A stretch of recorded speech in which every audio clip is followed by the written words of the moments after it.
Greetings, and thank you for coming. So this episode is going to be broadcast through subspace because I have an errand with Starfleet, so I won't be able to be on Earth.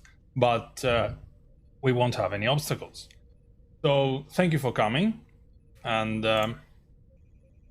as you may have noticed, we were doing too much work in the modeler. So just let me put my headphones. So great. And we were working too much on the modeler, and sometimes it can be boring. And now is the time to see what we have achieved through having a clean geometry, and where we will be applying the materials that will make our mesh into a more realistic three-dimensional object.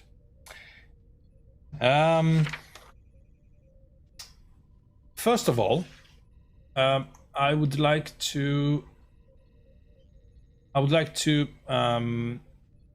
say a bit more about loading and saving images in the layout and modeler through the plugin we showed in our previous episode. There is an update on that, and this is called Amiga Heap version 2.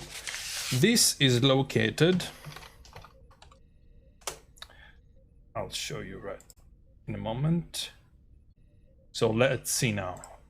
We have, if we go to amigaraytracing.com, we are going to find this little button here, Enter Forums. On General, I have posted a new, there's a new topic called Ami Heap version 2 Loader Saver plugin for Lightwave. So I've uploaded it into EAB's FTP server so that everyone will have access to it. This was downloaded by me from Newtek's FTP servers. I think it was 1996 when I downloaded it. So it's the latest loader and saver plugin that exists for the Amiga right now. And you can download it here. Though now the thing is that as you saw in our previous episode, if you try to install it above the old plugin, the requester gets messy and your plugins might break down. So I'll show you a very nice, actually it's not a nice way to do it, but it's the only way that you will be able to have a clean installation without any hassle, any breaking Lightwave or anything. So first of all, we quit Lightwave and we open our favorite editor. Right now I have my edit pad from Workbench 3.9, and I navigate to the directory that holds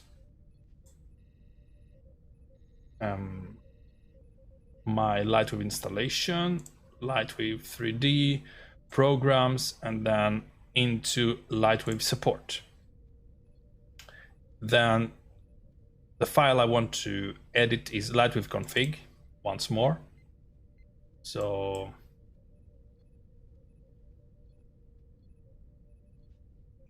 and by scrolling down, we can see the beginning of my heap support, HIIP support Lightwave plugin starts with a path.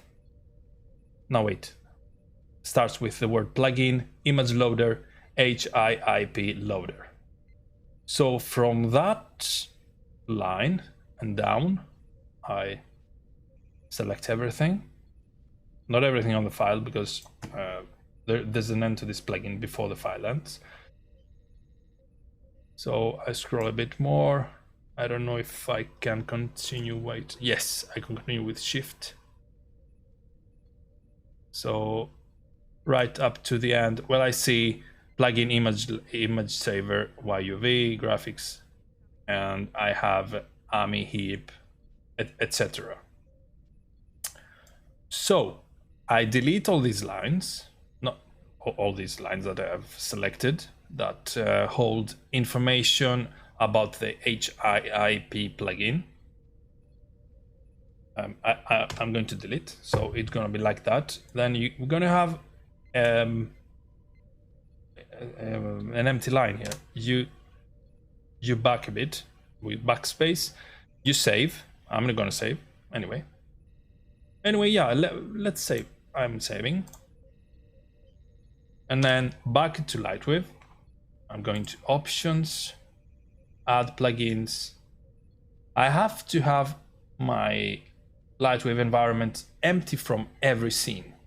So this is important because the program gets confused if you have a scene loaded, which may or may not be using plugins already. So the scene has to be empty. If you're unsure, you go to clear scene there and enter, or yes. Anyway, options, add plugins. And now I will be navigating to Lightwave support. No, wait. No. Like plugins. I want them on the plugins right now. And I have this. I have it on I have my the updated plugins on a directory. So, and there are two. Heap load. Double click. Plugins have been successfully loaded and added to the database. And again, the save. Plugins have been successfully loaded and added to the database. I forgot to show you this, but before you load the plugin, you will be having the 3 first selections only. Anything else will be, or maybe the 5 first, because I see a 6-bit ham, 8-bit ham, which is Amiga native. So the rest of the intros are not going to be present there. So after the plugin, you're going to be having these. Now, if you're having the old heap support, you will be having heap-jpeg, heap-pcx.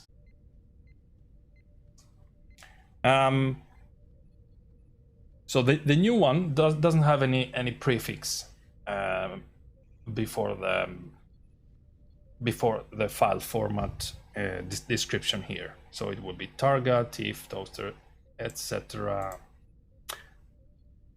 Now, with everything loaded here, I exit Lightwave once more. And reload. So now we are we are certain that the plugin is loaded correctly, and we can load and save images through all these file formats, which is a nice thing to have. So we go on.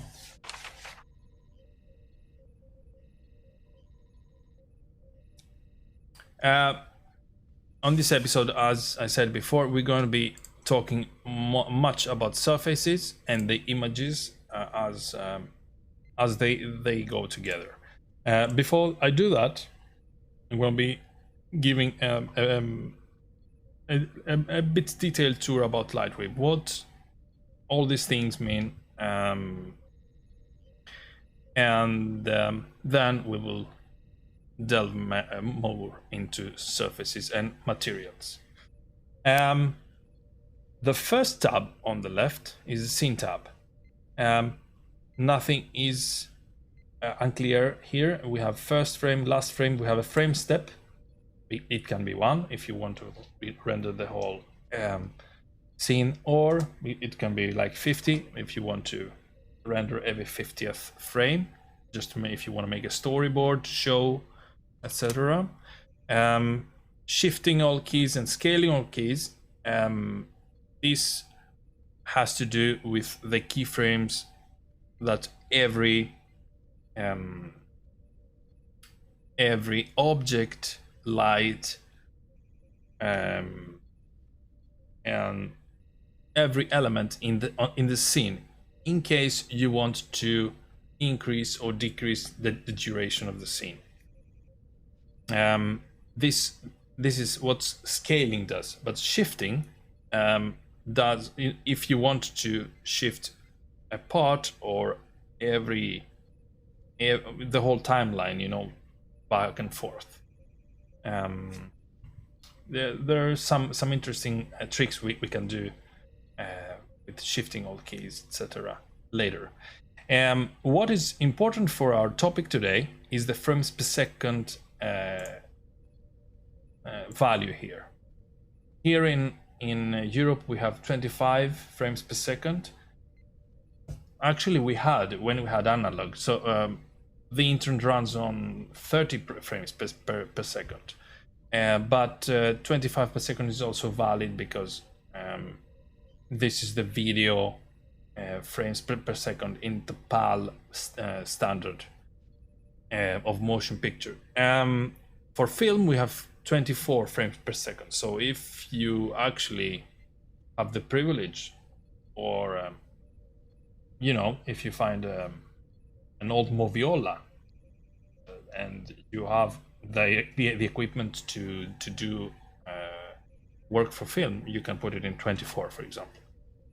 Anyway, and frame and beep here. This is a sound that Lightwave produces when each frame is done. So you might want to activate that if you say render a frame and then go and have grab a cup of coffee and return back when your Amiga is done ray tracing. Scene tab. Yes, some important things here. When I have a very loaded scene, very heavy regarding polygons, and my refresh rate on the layout is too slow. Let me load a scene now. Let's say webcast scenes.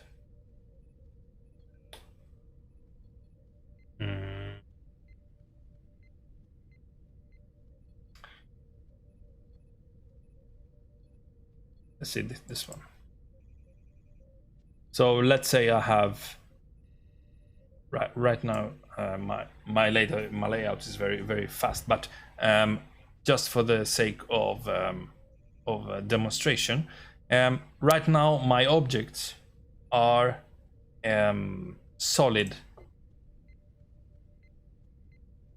To show you here, there are 7, 1, 2, 3, 4, 5, 6, 7 states.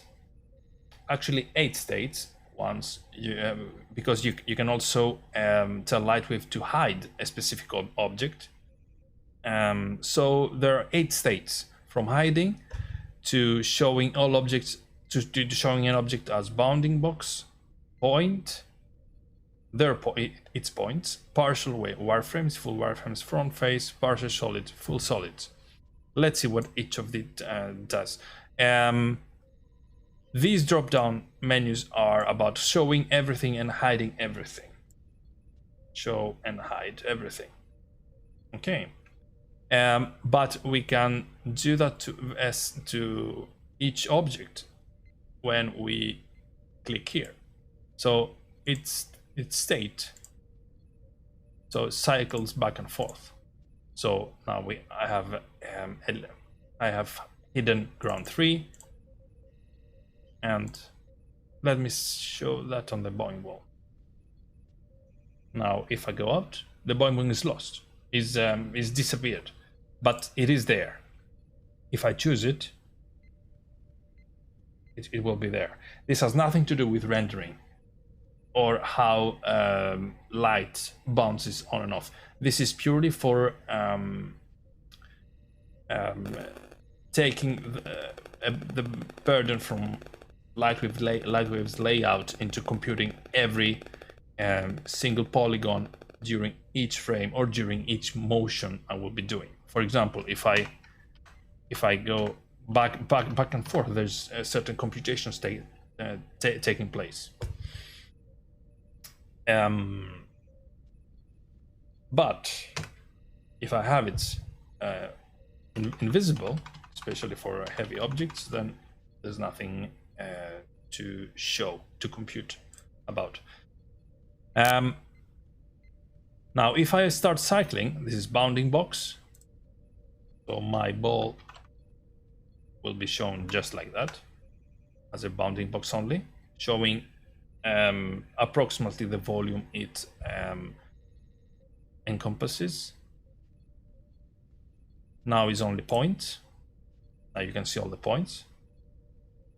This looks more and more like an Amiga demo, OCS.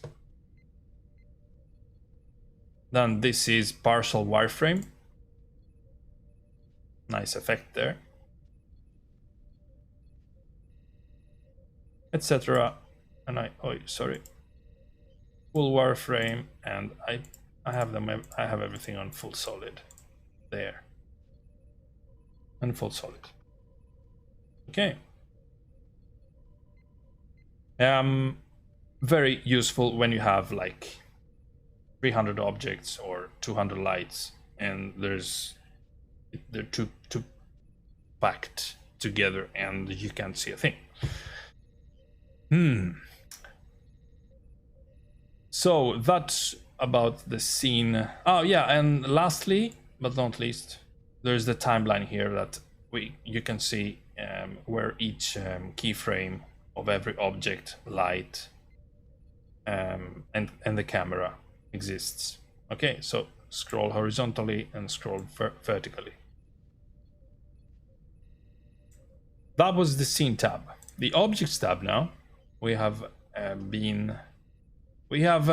talked and I have given much emphasis on that little button here, save all objects.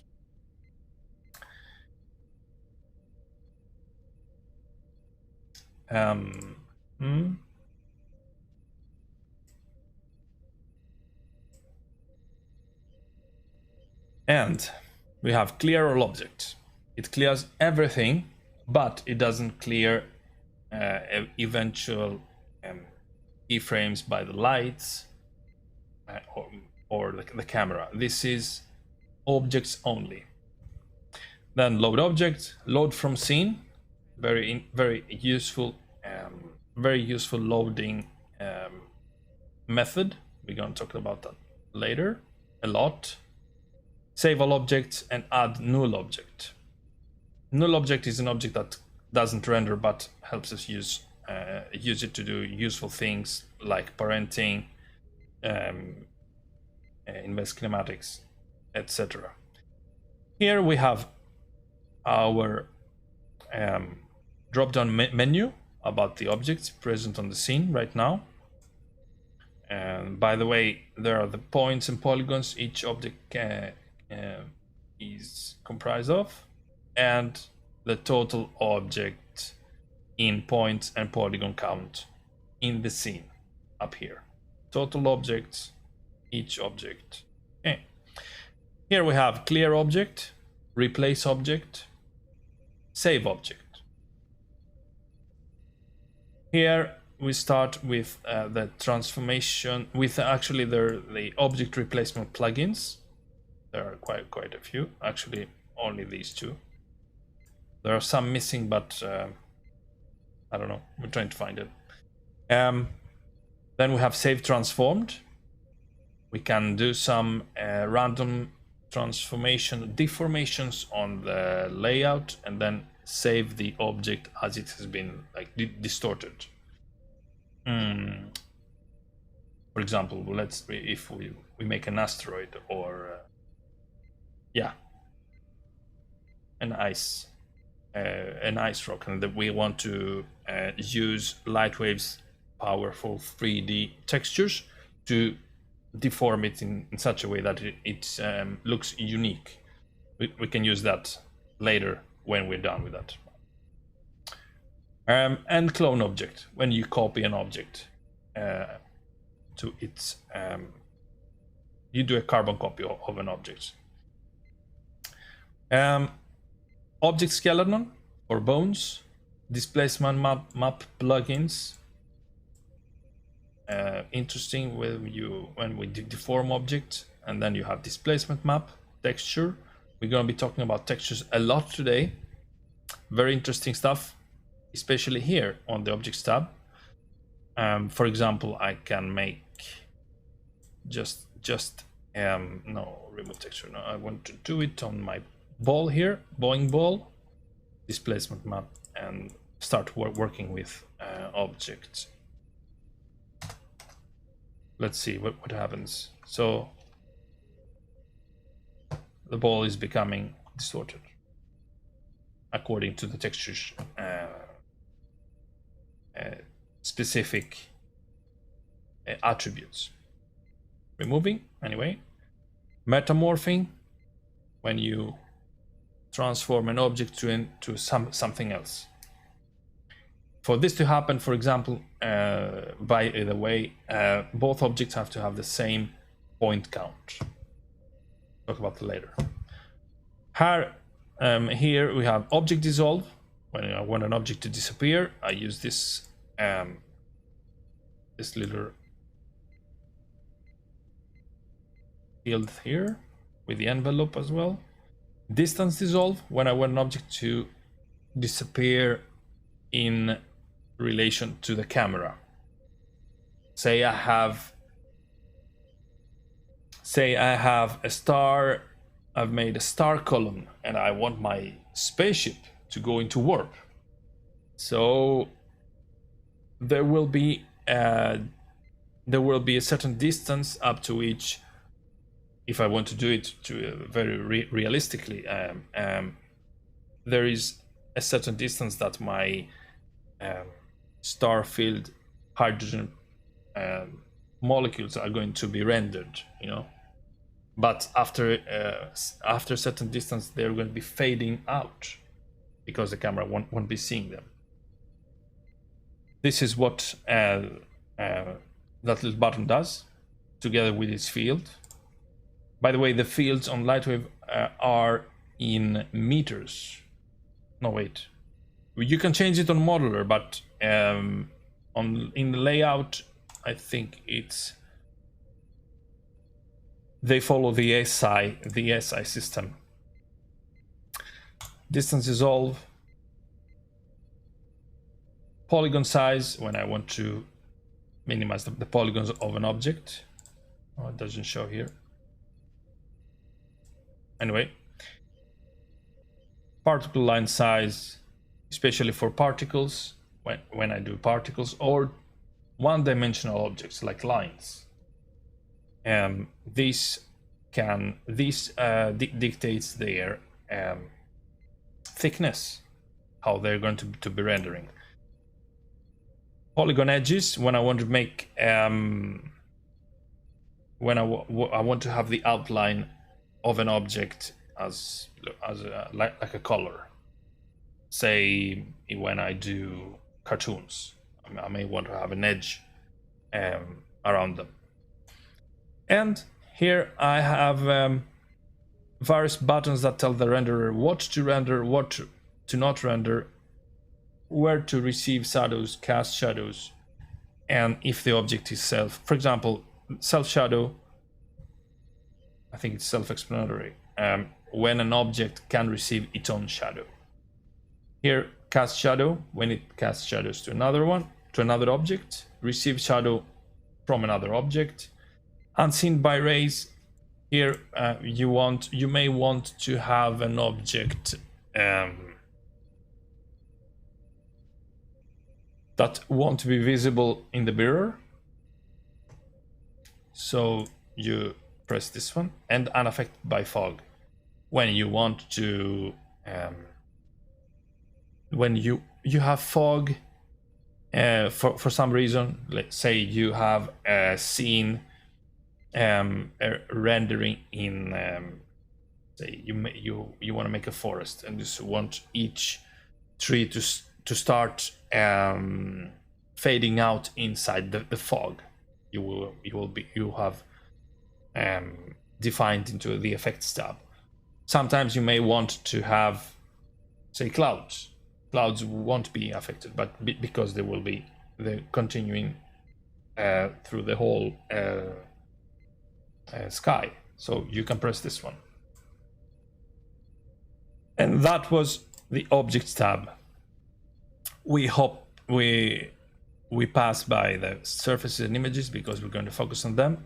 We have lights, clear lights, out light, and ambient color, which is a tool used to emulate, to simulate radiosity. Talk about it later. Lights, clear light, rename light, clone light, self-evident. Light color, RGB values. Lens flares. Interesting now, huh? We have lens flares here, and their submenu, full with features. Very interesting. We're gonna be playing not a lot with that because too many lens flares, too little realism. But anyway, sometimes we may want it. Now we have the light type: distant, point, and spot. Point and spot have an intensity fall off. Distant is for a constant light. It's like the sun. It's not constant, but for our perception, it is. Another interesting thing, we have the projection image light, where instead of having a light source, you have an image projecting on a surface. Say the bat signal, you know, when you want to call Batman, you have the bat signal. So you load an image here, and it projects.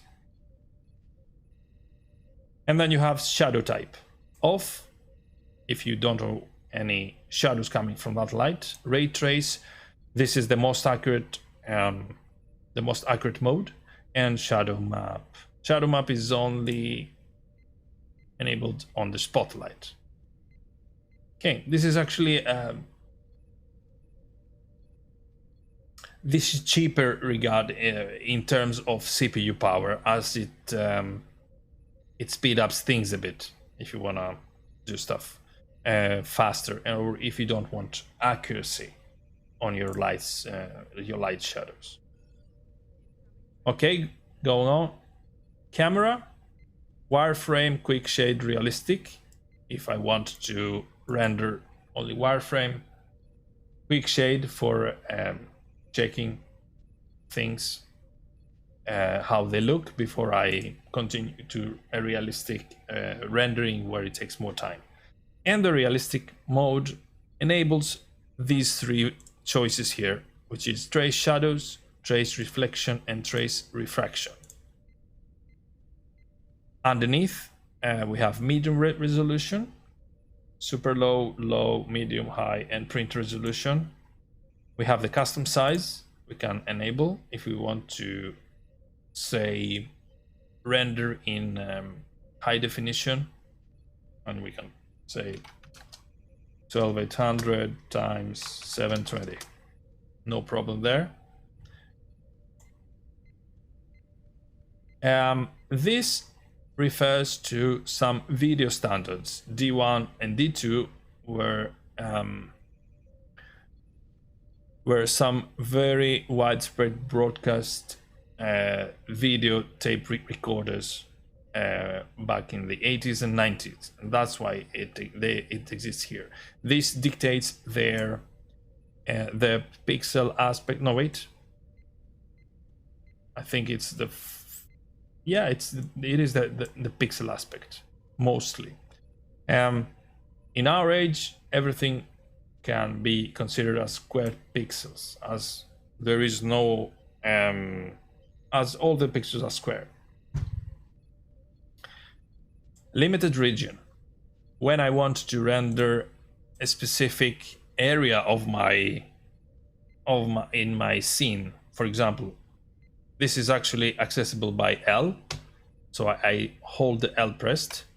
If I depress it, the limited region is there, but there won't be any change because it defaults to my window size. So if I hold L and hold, I can edit its size.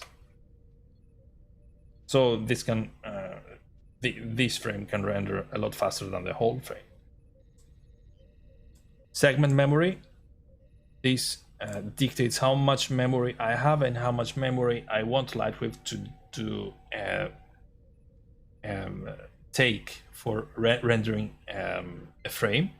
The less memory, the more the segments it will be ray tracing, making it a bit slower in rendering times. Anti-aliasing. Off, low, enhanced low, medium, enhanced medium, high, enhanced high. No actual explanation there. We will be using them later. Soft filter. Soft filter takes out the ham artifacts quite a lot. If you want to preview something, you know, if you want it to be more friendly to the eye when you show pictures and animations on your Amiga. Adaptive sampling. This is how much the anti-alias will be looking into differences from each pixel to its neighbor, and the more I increase this number here, the less pixels anti-aliasing is going to be processing. So 32 is lower quality than 8, for example. Most of the time 16 to 8 to 16 is great. There's not a visible difference. But if you go up towards, say, 32, 20, 32, 40, 45, and 50, there's gonna be a difference. Zoom factor. How much our camera is zooming. We're gonna go through that later. Film size. This affects only the how you want the lens what you want the lens to emulate, and as well as the depth of field effect. And now we have field rendering, which is for analog VCRs and outputting to the Amiga. Actually, Amiga animations benefit from that. Motion blur. Divert motion blur for a bit more detail in that.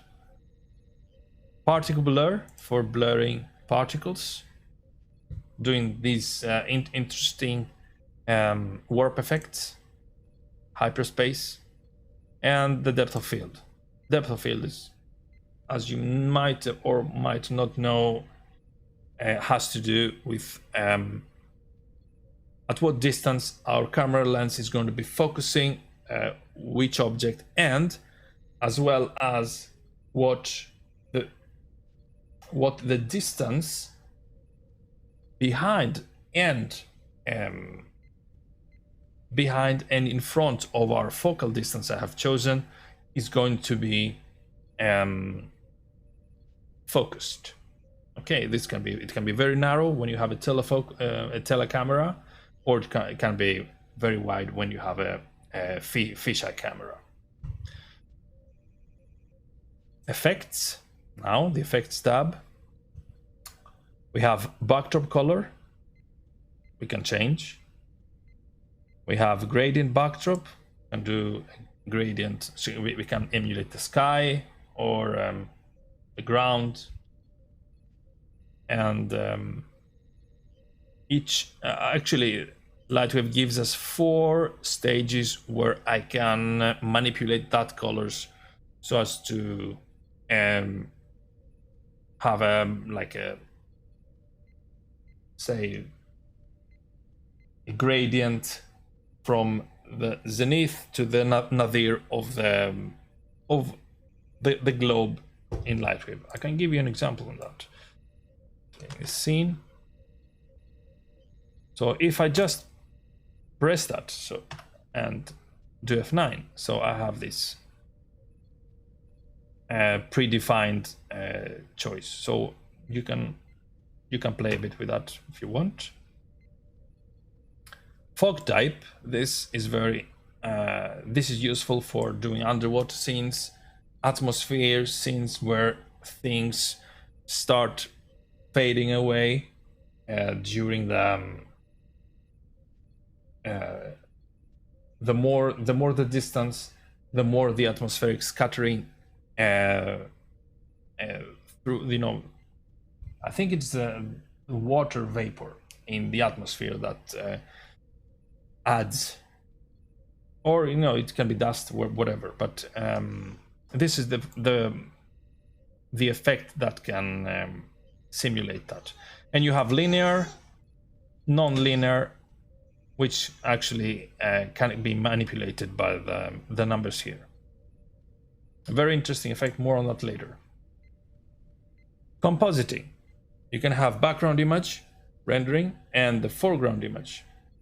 Just like you see me right now having the Enterprise bridge in my background, you can actually do that in your animations. Have a background image here, and or you can have a foreground image of you can have an image sequence of yourself, and then you have to have a solid background so that Lightwave will be able to do a whole, to puncture, kind of say. Anyway, and this is guided by here. Foreground key, you have the color, and that can be a very interesting effect. We're going to go through that later, doing some compositing. Image processing. Data overlay. You can have a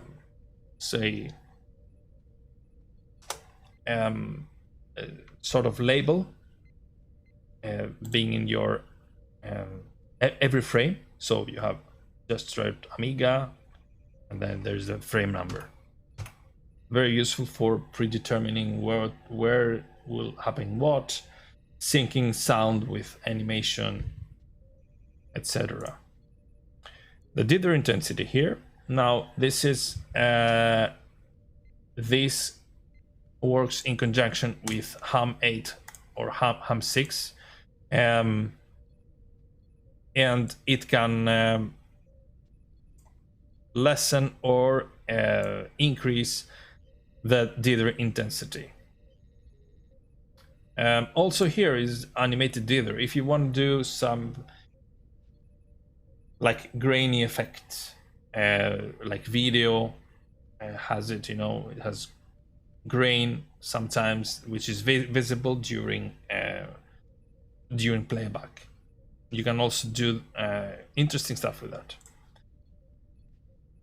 Color saturation, when you have from 0, this is then your scenes are going to be totally black and white. Up to 100%, we're going to be full color. Let me see if that goes to 200. Yeah, it can go to 200. You can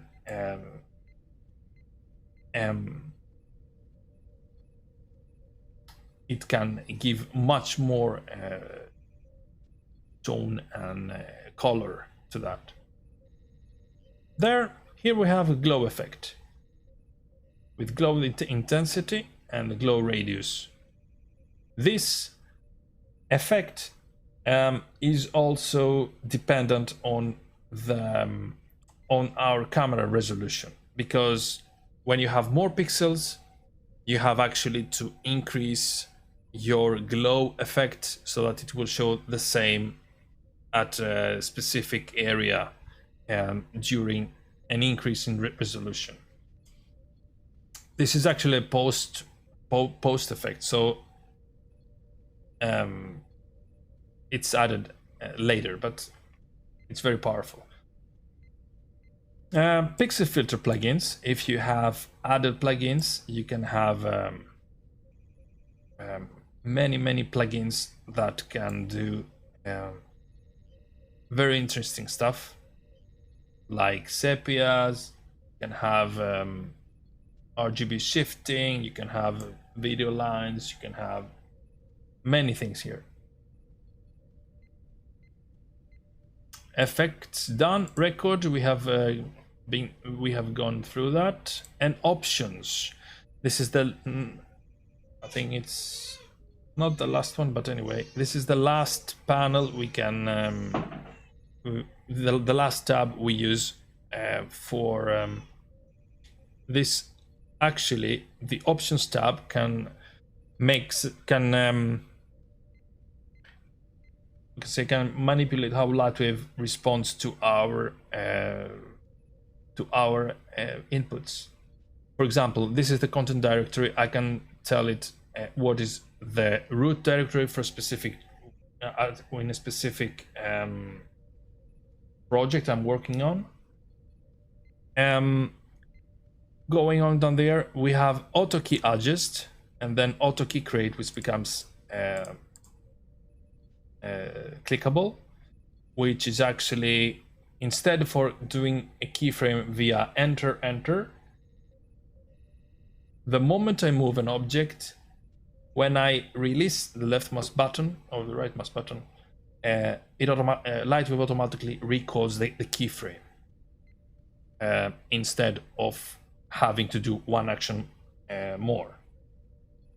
This is very useful for when I do, say, I do character animation and I move the hand a bit, and then I don't have to do like moving the hand and pressing enter twice, or moving the hand pressing enter twice, you know. Plus, it can make things easier when I'm progressing frame by frame. Say I want from frame 0 to frame 10 my character to do like that, for example. Then I have frame 0, then I have the cursor keys right and left that go to a greater frame count or a lesser frame count. So 0, 1, 2. For example, let's say 0, I want the hands to be like that. So I just start editing my object, releasing the left mouse button, going to frame 2. I want to do another edition. So I don't have to actually press enter. On the other side, if I have it activated and I want to do something more, let's say I want to move my object many times just to see what's going, how it is going to look.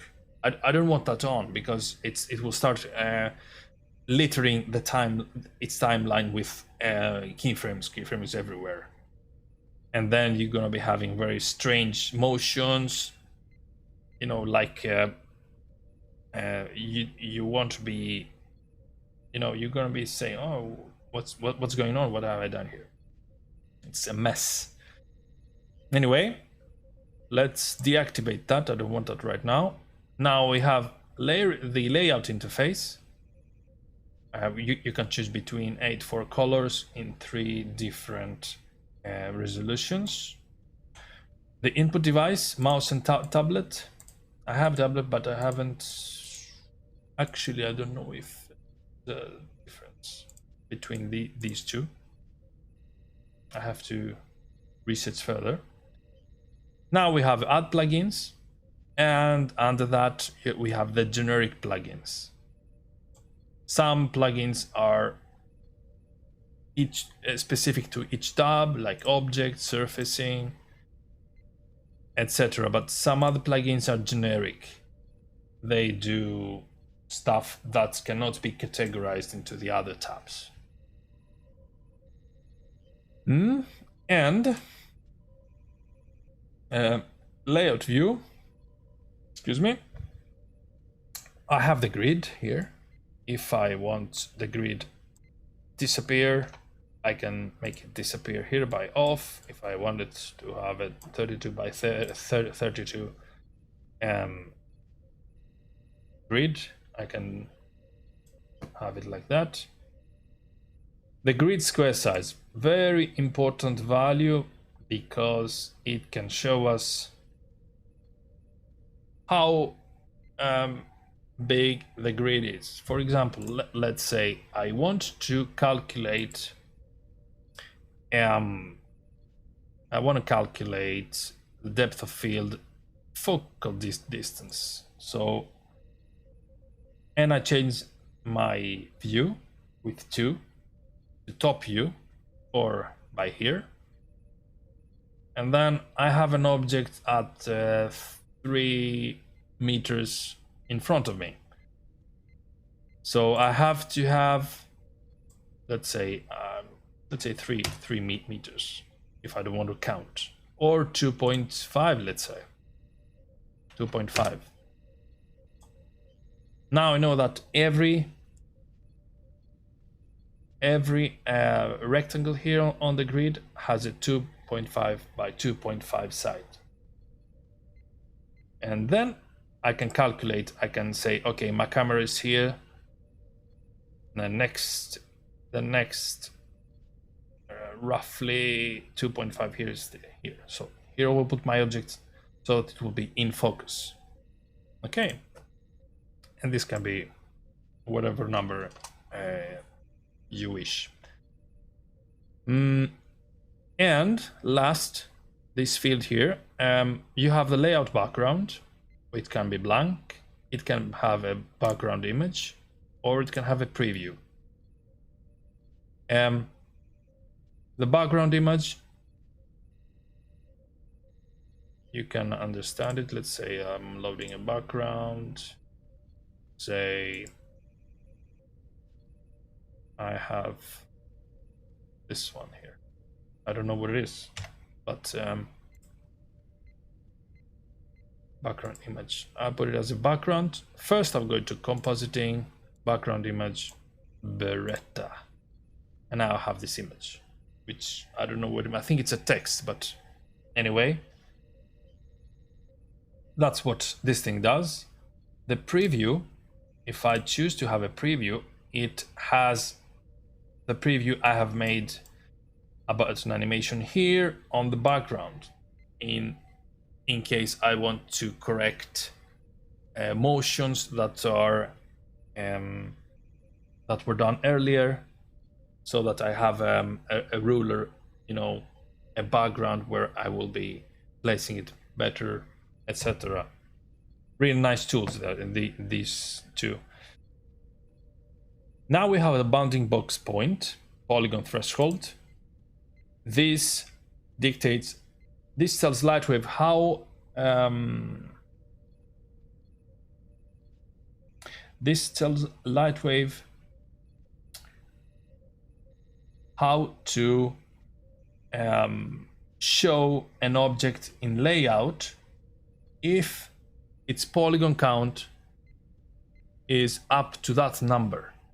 So if I have a Star Destroyer, which is, it can be, let's say 16,000 points, and I have 15,000 here, the Star Destroyer is going to be visible as No, actually, it's gonna take longer time to draw as a layout object. So if you have problems, if you have a scene that is too that is very heavy, too many objects, so you just lower this one to 400, say, and and every object that fall over this this limit won't be a priority to draw them by a Lightwave.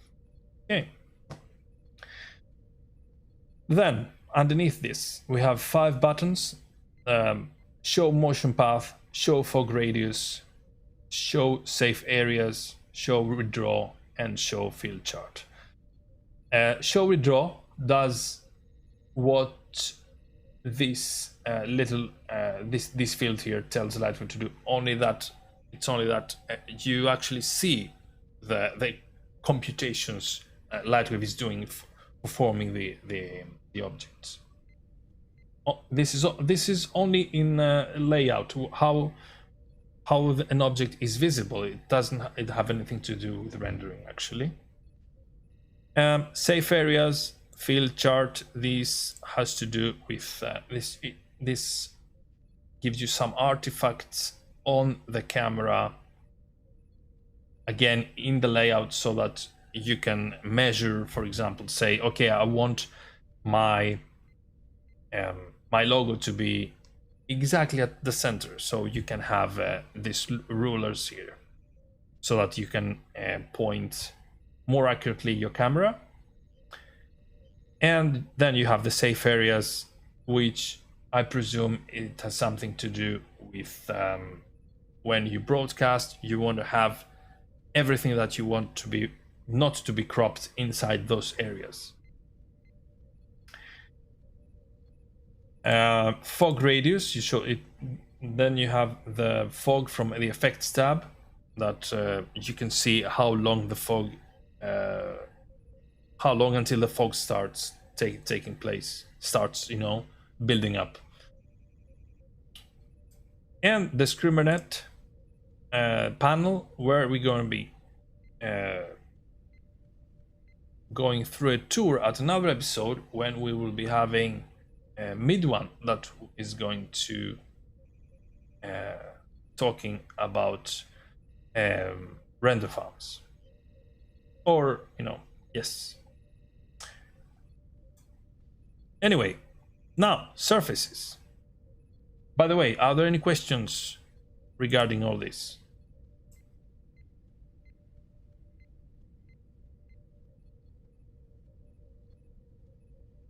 Okay, now I see there are 2 questions.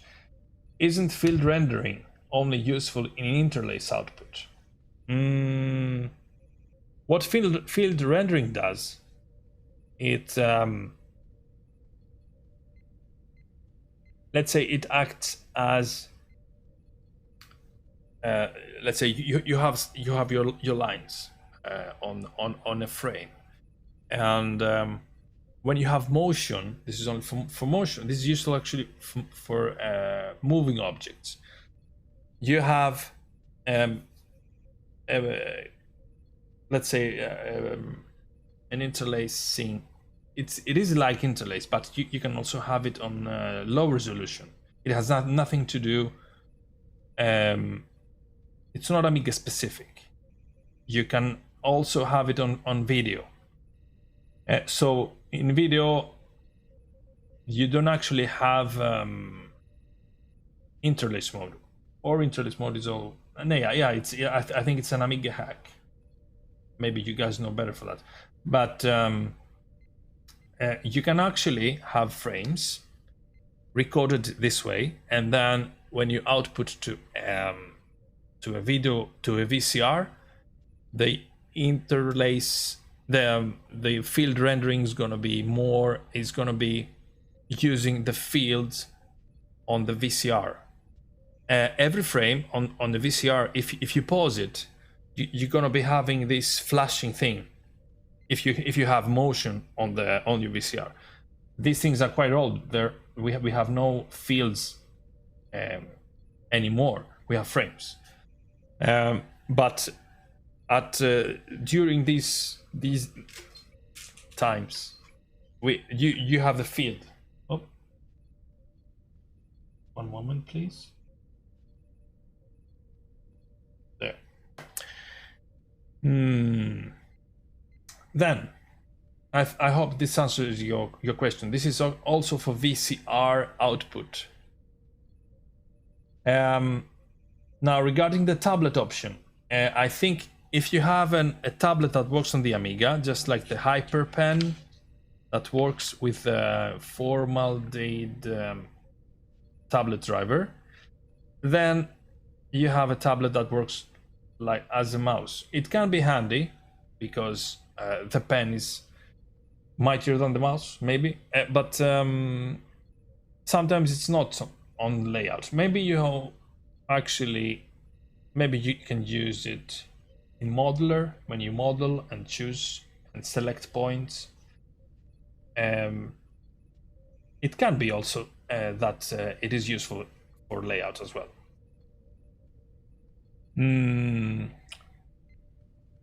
Anyway, Walkero asks about the bouncing box threshold in options tab. I thought that any object that is above the limit, when you move it in light, then change it to bounding box so to be faster. Yes, it has to do with that. This is as I experience it, it falls into a lower priority to load to compute this the mesh to show.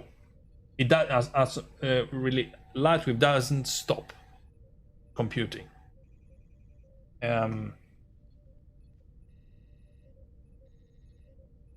Let me see. I may be wrong there. Let's see now. Let's load. I have a space destroyer somewhere here. Space.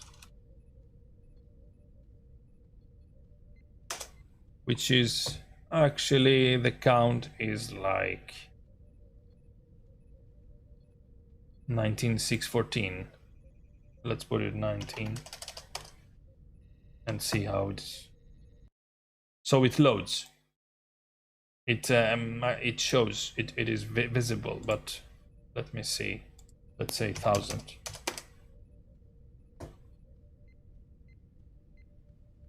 But if I go over that, say 20,000, 25,000, you can actually move it. See, I'm moving it, but it's too slow, but I'm moving it without it going to the bouncing box mode.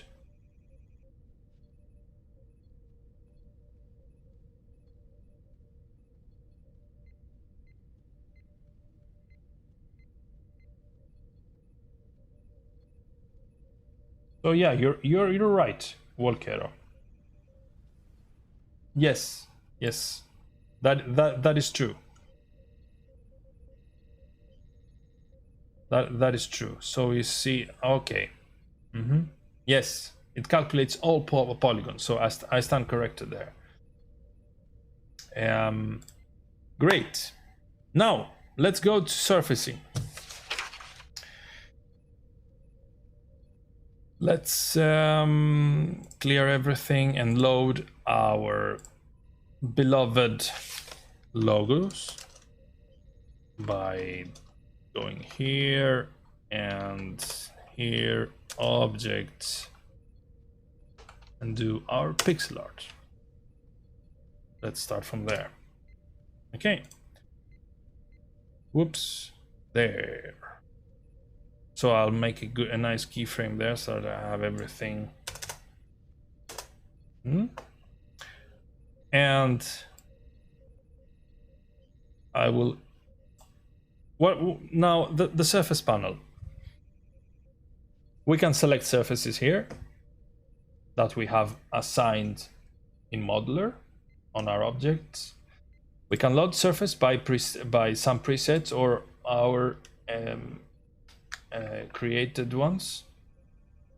For example, let's say let's start by default because, and let me see default there. So I want it to have nothing. here, and I load that for everything. Load. That way I am resetting my objects surfaces. So now, oh, I forgot this one. Great. So now I can see my logo is totally naked. Okay. So let's see here. And load and save. This is quite obvious. Renaming surface. Let's say I don't want this surface to be called like that. I want it to be called front. From now on, it's going to be called front. And if I want it to be permanent, I want to save this change. Remember, save all objects. It saves the surfaces.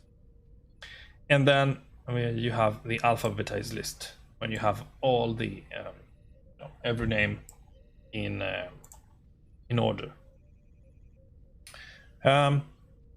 Continuing top to, from top to bottom, surface color.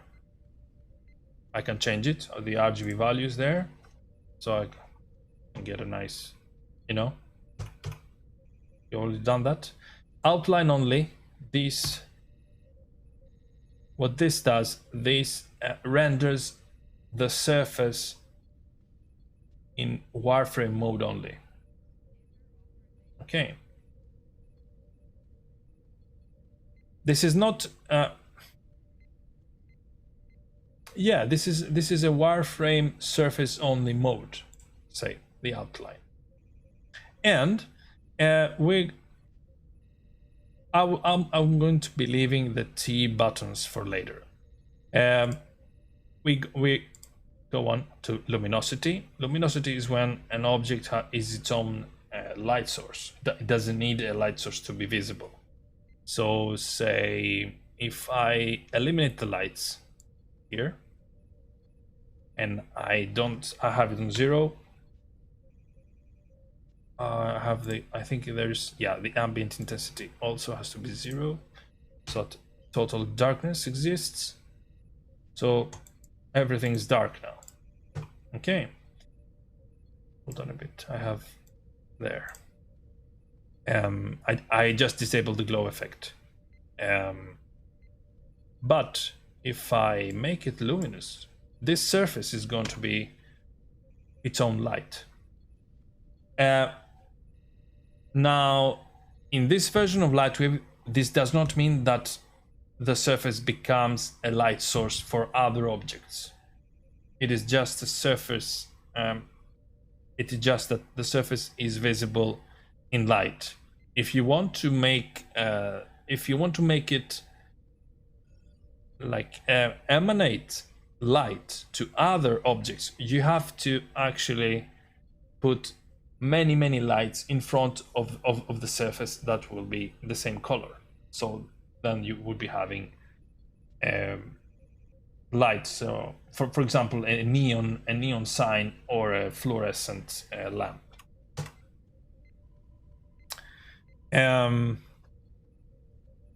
Questions? No questions so far. Great. I have some problem with my computer is not that not that fast, but anyway, that's what luminosity does. Additive color, it actually adds to the lights that are visible. So you may be having, hold on.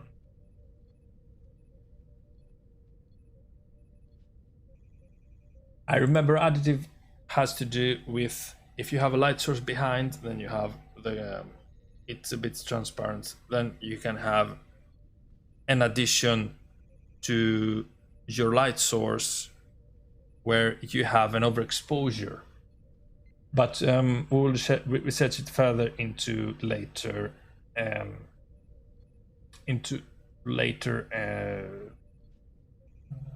episodes. I use additive when I do nebulas. So you have the stars from behind. No, actually, you have the stars in front of that. You have the additive on, and so it adds up the nebula's background, say the background glow to its own light. Anyway, going down now, diffuse level. This is how much this has to do with how the photons are visible to the camera when they bounce off your object.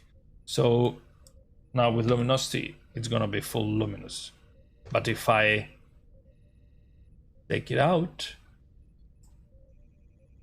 diffuse does nothing actually. This is not transparency, however. This is just a dead black logo front. Here, turn off. Anyway. Questions? No questions, great. We continue, specular level. Specularity, we know from metals that they can be specular, they can glow, and also I can control this specularity with how fine or how big it's going to be. One other thing to point out here, when you are on the surface panel, by pressing S, you actually see a sphere as an example with the how your surface is going to be looking on a sphere or on a rectangle, and that you can see with S. See S. Anyway, the Amiga is too fast there. So if I change something here and press S again, now I have my object going to be like that. There. I'm pressing S all the time because the UAE is too fast. But on real Amigas, you press S once, you have it on your face. And by pressing Shift S, you can choose if you're going to be seeing a sphere or a cube, as well as the sample size, if you want to zoom out from what you're doing with your surface. So if I press cube and S, now I have a cube. Anyway,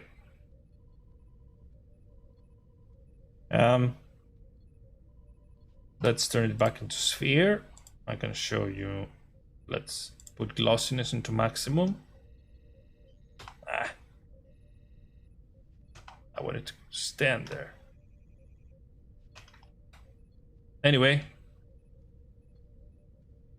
you can pause the video later so you can see. There, I have it. So this is a very, very small specularity and very fine specularity light point, can I say. But if I put it low, oh sorry, say there. Now that one becomes very big. This is specularity. Then we have color highlights, where the highlight from the specularity becomes the object's color.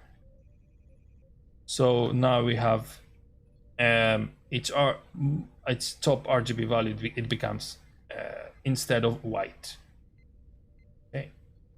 Say if I want to emulate plastic or other such materials that they don't give off a shiny light source, light source derived as the color of the light it accepts.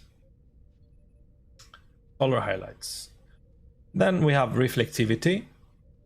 We can reflect.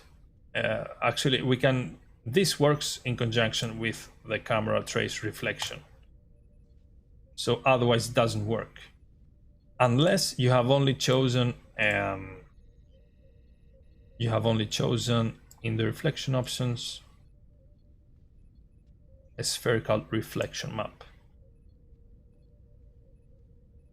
So reflectivity, 0 reflectivity, 100% reflectivity. And reflection options, let's say I have this one.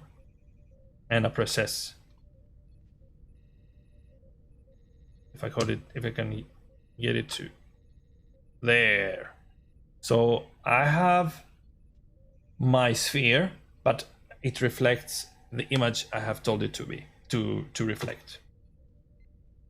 This one, for example. Okay. If I wanted to reflect the environment I'm building, my scene, then I have to choose either ray tracing and spherical map or ray tracing and backdrop. Okay. Backdrop is actually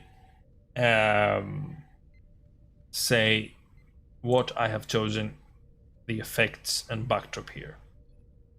In this case, this is 0, 0, 0. If I do a gradient backdrop, I can see some.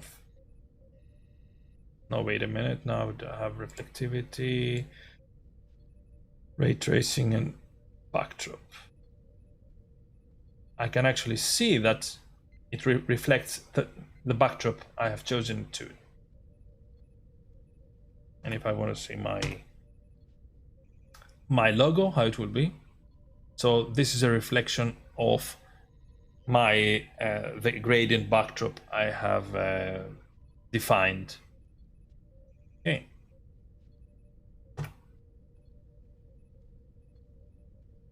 In this in this choice here, ray tracing and spherical map, it neglects the backdrop, and it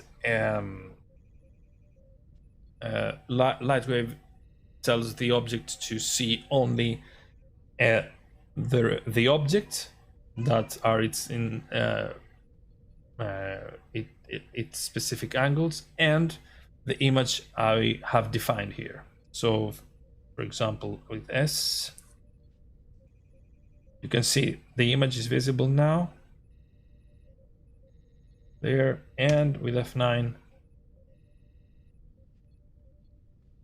it's not clearly visible. You're able to see how to work on surfacing. It's quite the same as modeling, you know. You have to think a bit, okay, which incidence angle I'm going to be having my object, so that it will reflect, so that you will be able to have the result that you want. Then after reflectivity, one other note about reflectivity. For natural objects, for objects, if you want to ray trace stuff in your say objects that do not deviate, that they're not like that you do not want to achieve something like too fancy or too psychedelic. The more you increase reflectivity, the more you take down diffuse level. So with 100% reflectivity, you have to have 0% diffuse level, 50-50, 20-80, and so on. These are rough guidelines. I mean, you can go over it a bit, but you will see that it won't be having the same effect if you go too much towards one or the other way. So reflectivity and diffuse level, it's best if they sum up to 100. Then you have transparency. The more transparent an object, the less visible it is. Color filter. Color filter, what it does, it actually colors everything that is behind the object. It does the vitro effect. You know, the vitro, you have yellow glasses, red glasses, and you know, it's actually the transparency. You can see the world beyond that, but it will be red or green or yellow, and so on. This is the color filter, what it does. And the refractive index, this is an index in nature where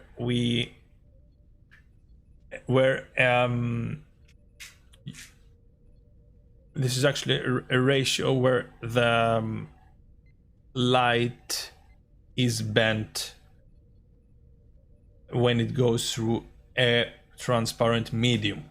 For example, the air has 1.0 refractive index, so we see dead ahead. Okay, it's not 1, it's 1.0000 something, but it is much less than water, which has 1.33, where the object is actually more at, you know, it is displaced in regards to how we see it outside. This is very useful when you want to model a liquid inside say a glass of water. Okay, and you have to model the water the glass first and give it a transparency of 1.5. I think the glass is 1.5, and inside that you have to model the water volume and give it a refractive index at 1.33. So everything that is visible behind the water glass will have its own refractive index depending on the material that is refracting it. And last but not least, we have edge transparency. Edge transparency has to do with, say, if you have a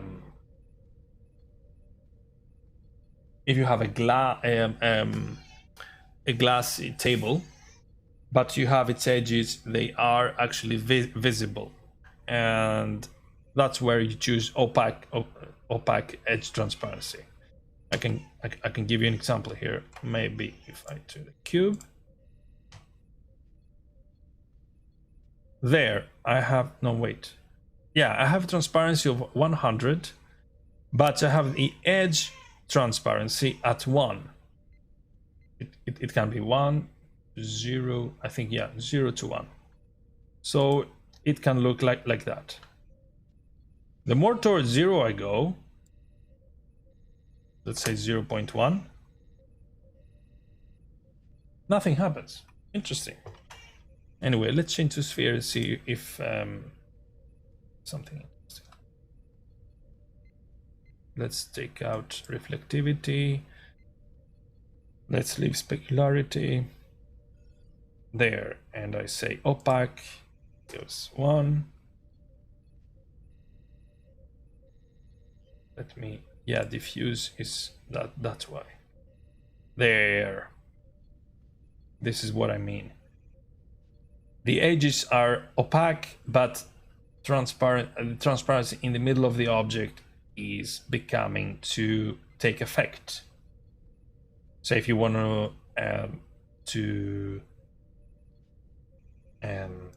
if you want to model some bubbles, and then you do 0.2. No, that was too much. Say 0.8. There.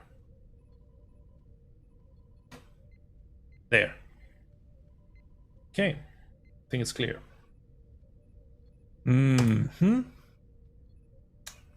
Transparent, this is the other way around. Let me put some 1 here. No. refractive index here, transparency. Maybe if I turn off these ones. No. There, yes. So I have the center being opaque while the edges are transparent. Say if you want to model clouds, so you do transparent, and so that the edges of the actual mesh won't be visible. And going in further to the bottom, we have smoothing. This is a Guru shader that smooths everything on the object that has a larger angle between its polygons. So if the angle is, let's say, if the angle is greater than the value I have placed there, the shader does nothing. But if it is less than, let's say, 89.5, then the shader comes in and smooths out the surface that is visible in the camera. And double-sided. Double-sided is about when we have objects that have two sides. Say I want to have a, let's say, a glass of water, and it should be having two. It's actually when you want to see how it's going to be if you're if it's flipped towards the other. Actually, I can give you an example of that. Say I'm clearing the object and doing a load object, and I want to choose, I have a ground object here, there. Yes, it renders just fine. Taking it back. Too big. It's too large of an object. There. There. So I have a polygon here. I have a rectangle. And I render it, and I see, okay, it's visible. But on the other side, it's not. So it disappears. Even in layout, if I render it, there's nothing. Okay. Some objects we have to activate double-sided so that it renders actually. Okay. But this is time consuming. Also, this calculates twice. This takes twice the time for an object to be calculated. So it's generally, if you have a nice and correct geometry, you don't have to activate that. It's only in some occasions when you want to have, say you want to have an object that is visible to your end towards the camera, but there's also this is a two-dimensional object, but you have a mirror and you want it also to be reflected in the mirror. Then you can have double-sided on. Or, as I said earlier, you can actually fix that on modeler so that you won't have to do double-sided on. You can actually copy, flip, and paste its polygons. Then shadow alpha. We have the alpha channel can also have its shadow. So when you save alpha channel, you can have shadows on that. This can be demonstrated later. And then we have shader plugins that can have, say, you can have an object be visible as a cartoon, like here. You can have checker, you can have a fader, you can have weave pattern on that, and so on. Special buffers, they work in conjunction with the effects image processing. So you have surface blur filter. So surface blur filter is activated, and I go to special buffers, and now it is it can be activated. Surface blur filter 0, 1, for example. Twisted asks, do you need double-sided on if you were to make a glass with liquid in? Actually, no, because you have the external form of the glass, but if you want to make a glass of water, if you want to be accurate, you can also make a lathe comprising of the internal form of the glass as well, because it's different than the outer form. And then you have actually say external, internal, and then you have actually 4 calibrations that it has to be done actually. Yeah, that too. If you want to get away with it, just by doing the external form and then nothing more, then you can actually copy and flip everything, or you can double-sided them here.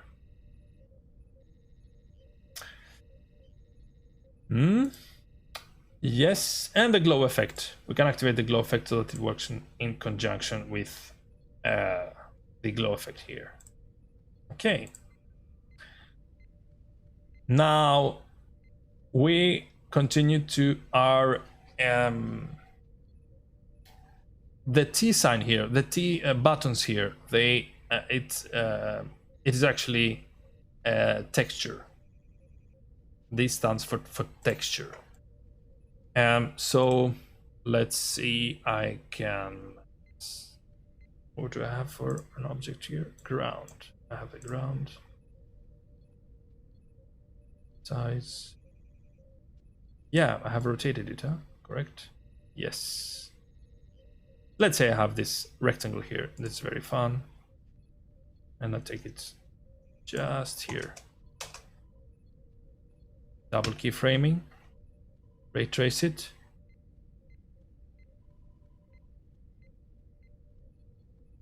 Hold on, why don't I see anything? That's because... Oh yeah. This is the pixel filter plugin I have activated here. So I'll just take it away. And yes. So it's not a very dull. It's a very dull rectangle here. I can let's change. I make it either duller, a whitish, a grayish rectangle. Very interesting. Oh, great. So what does the T do? The texture button goes into sub-menus that can allow us to either dress our mesh with images or dress them with 3D textures. So if I load an image here, say I want this dread hull, and I want this dread hull dressed on my object, then I can say planar image map because I have a plane, and the y-axis because I saw my object lying on its default position was lying with its face towards upwards. So it is this axis that will be dressed according to. Okay, I can be more specific later on that. Anyway, let's choose dread hull there. and see what happens. Nothing happens. I see nothing here. Why? And the reason is that because I haven't told Lightwave to resize my image according to my surface, which I can do here. Automatic sizing, yes. And now I have my texture on my polygon. Okay. Now there are some parameters here I can take in or out, like pixel blending.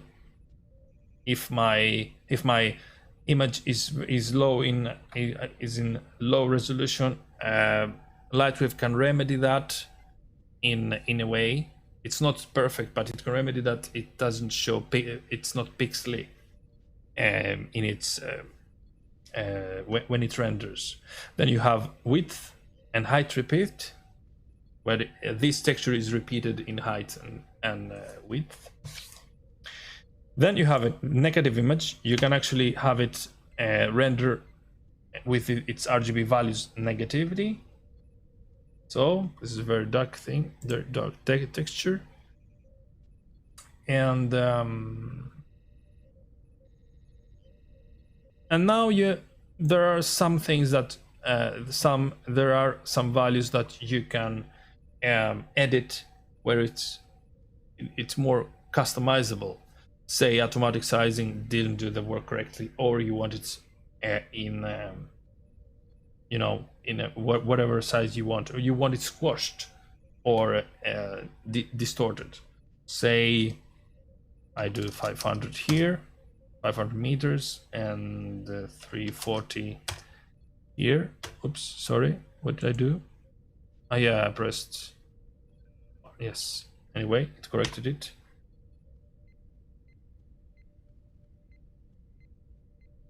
So if I turn this off, I can actually see what I have done. Say there. Let's turn anti-aliasing off, and I want it closer to me. I want to see better. There.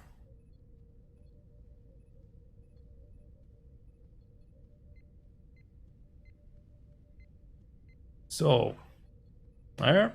So this is the texturing. This is the color texturing button. It accepts color, color textures. The opposite as the others. All the other T buttons, they convert even the colored images into black and white images, so that they only want to have the luminosity of an object. And the reason for that is that's what they use actually. Anyway, there are some other choices here, some other fields that we can fill in. Texture size is how big a texture will be, its dimensions. Texture center, where it will be, say 12 if I want it there. Then I move it 5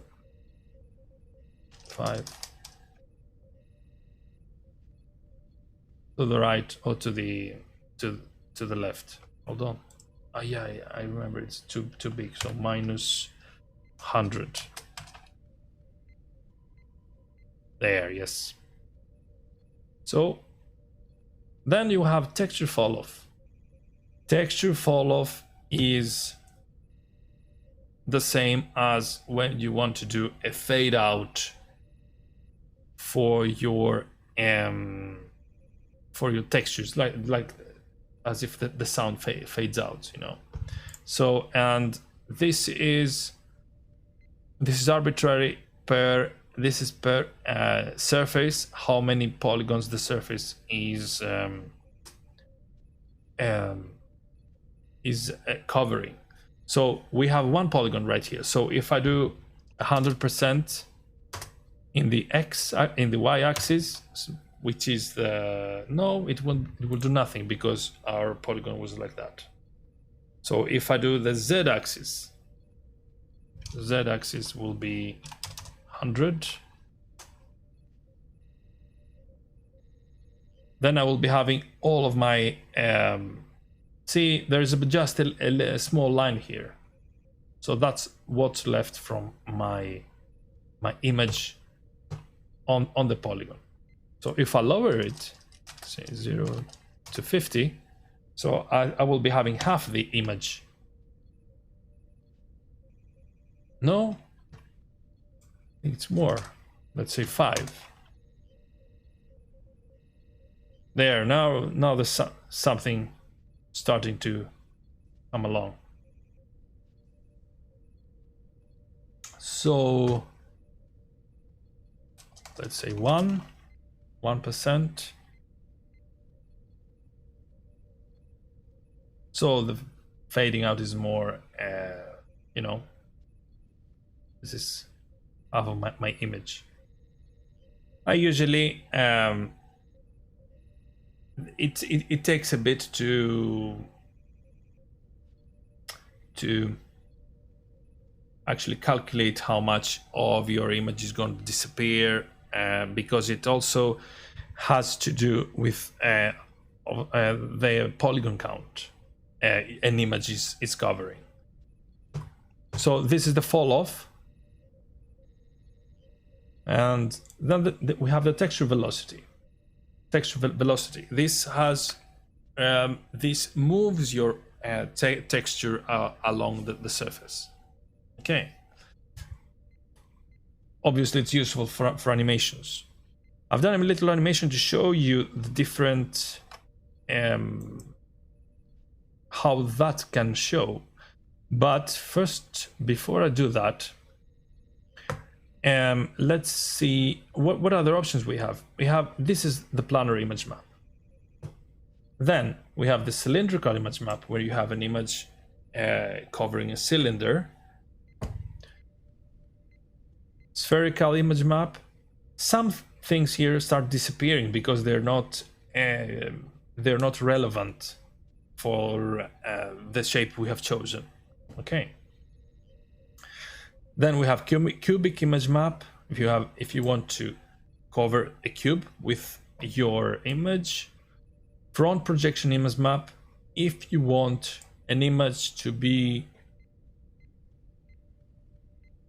say, regardless of the angle the image is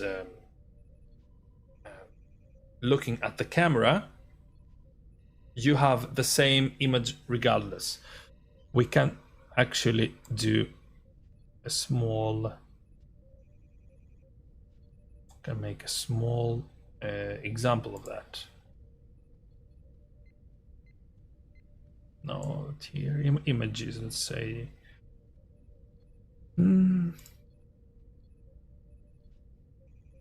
Yes. Great. So we have a ground, we have front projection image map, and I have the world. Let's start with a planar image map. Planar, automatic sizing, there, and let's make it luminous so that we won't be dependent on the light. So if I press F9, I have the world here. Okay. So if I change the angle, there, say,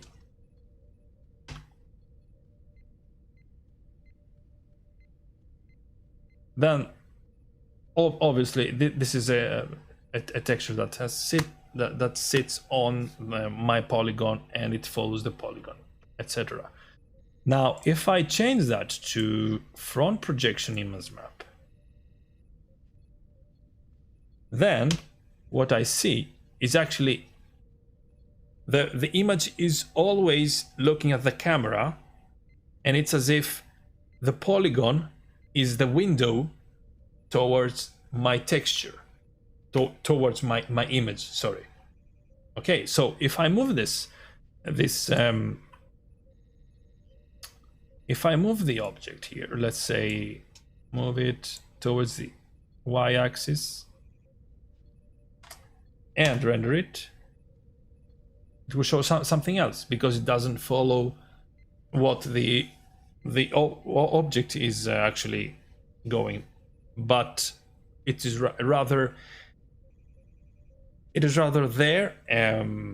It's glued on my frame.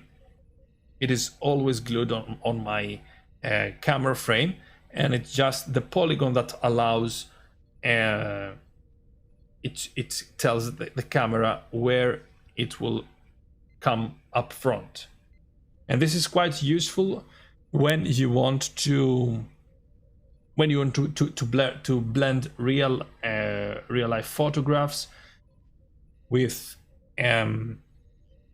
3D objects that you have made, say a jumping telephone that jumps and does crazy stuff, because this allows us for shadows to be cast on our polygon without having to model the whole environment that we have that we want to do, that we want our composition to have.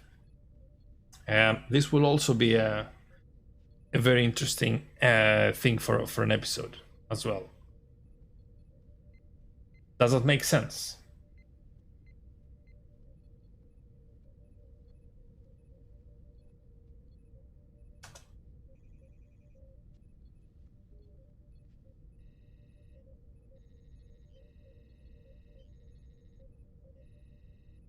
Okay,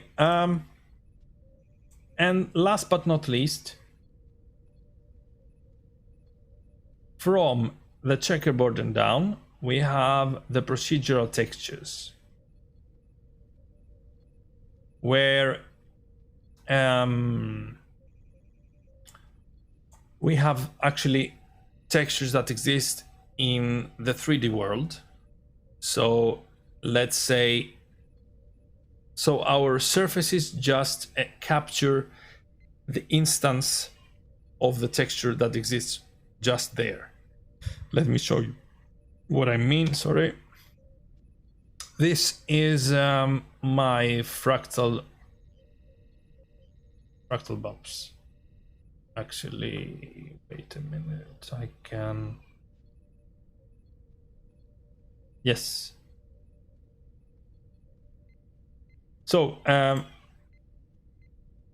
let me take away the backdrop first, because I don't really like that. Anyway, so I've chosen the fractal noise, and then I've given it a color.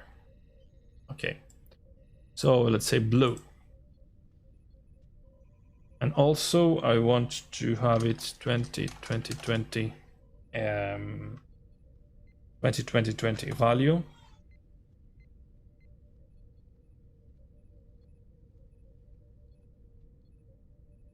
So this is what I've told Lightwave to render using my fractal noise.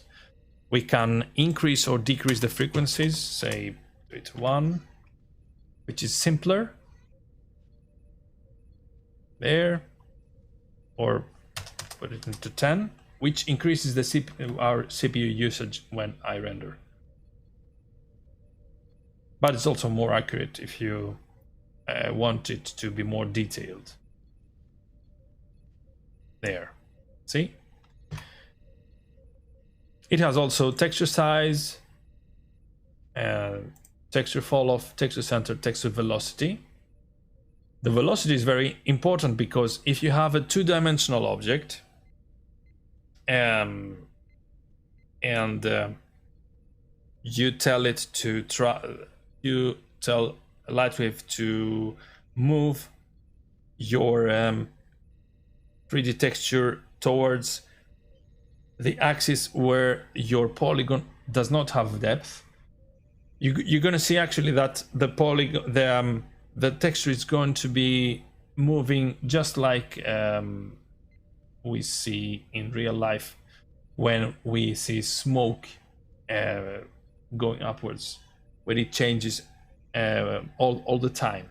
So it's very interesting to do like clouds or water, which we will go into depth later. I have I have an animation done here that can show you exactly what I mean with 3D textures. So these textures were done only by Lightwave's 3D textures. There are no pictures here. So on top, on the top left, you see there's water and there's reflection. There's no reflection. There's no transparency. Then you have marble. You have the grid that is actually useful as well as a gradient. Then you have fractal bumps, fractal noise. Fractal bumps is the same, where you have the cloud effect. And then you have wood, gold, grid in various incarnations. You have the underwater effect in the bottom. And you also have, I think this is brushed metal, right? And that the one in the middle. And this is very powerful. The only drawback is that it images use memory, but they render faster than 3D textures, which render slower, but they take less memory. And you can also use texturing in all the attributes. Say you want luminosity, but you don't want it in the whole object. Say my object is like that right now, it's luminous, but I want a more random effect. So let's say I choose fractal noise, and I tell, say roughly, I leave the values as they are. So, whoops, no, sorry, let's put it.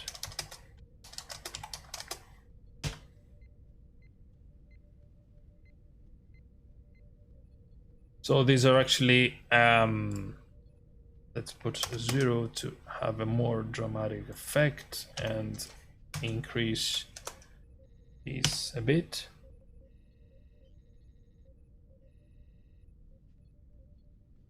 So this is not a color, really. This is not a coloration. It's rather a luminosity deviation according to the texture you have it on.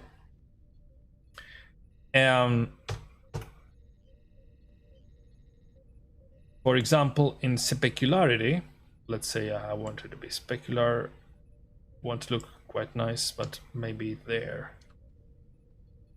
yes. I say specularity, and I want it to have, I don't want it to be specular 100% in all the objects. I can add a more random effect on that. So wait a minute, well, let's see there first. It's not visible. We messed too much. Let's say I take this away and like that. There. No. S. It really shines on three-dimensional objects. It's not very it is not very visible in planes, but in three-dimensional objects you can have, say, a piston made of chrome, and then you can have this random randomness that takes away a bit of the shininess, just to give a level of realism. Then you have reflectivity. Say when you have a glass, when you have a glass of a window, and in some places it's dirty, so the reflectivity is lower there. So you can use that. You can use an image or a procedural texture to show that.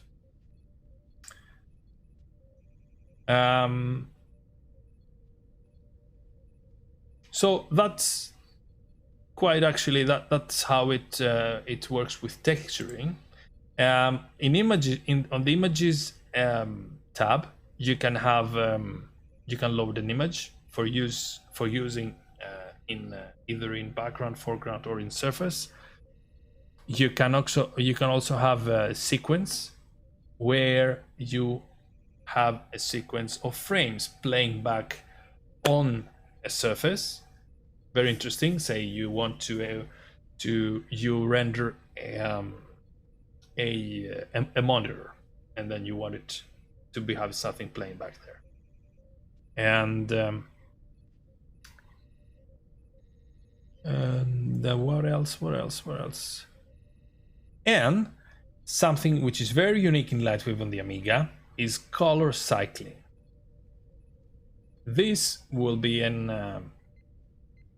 I'm preparing an episode just for that, because this is quite unique. You can use indexed images, and if you have made them in such a way that they can be color cycled, then you can have very interesting effects. Say you can have a floor with luminous animations that will be showing on the floor. You can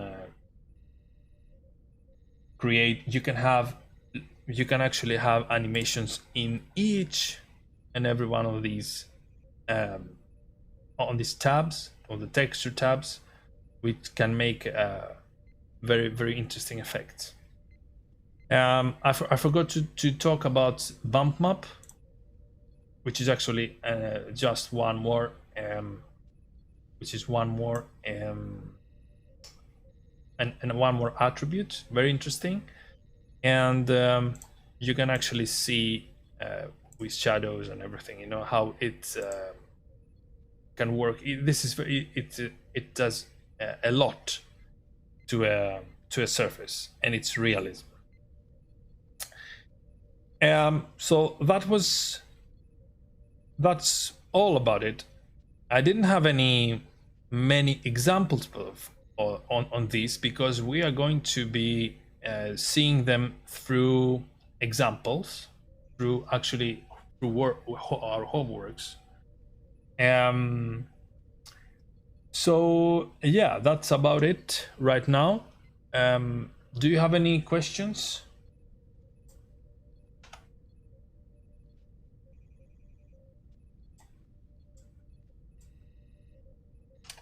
In the meantime, I can search for something interesting to show you, if you guys have any questions here. Let me show you this one as well.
Yep.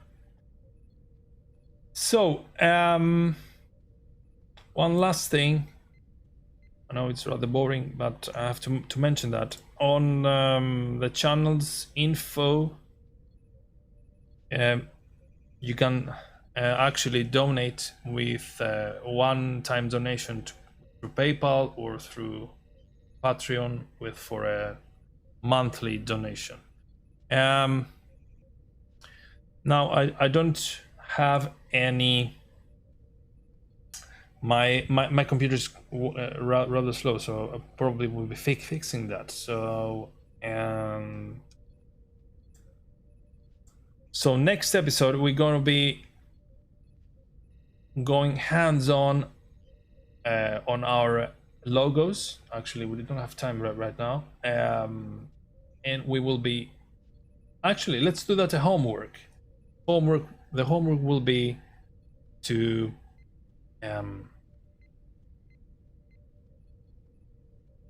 do your own crazy stuff with textures on your logo that you have created on the previous episodes, and you can post them on the homepage on Amiga Raytracing Society. There is a thread, a special thread called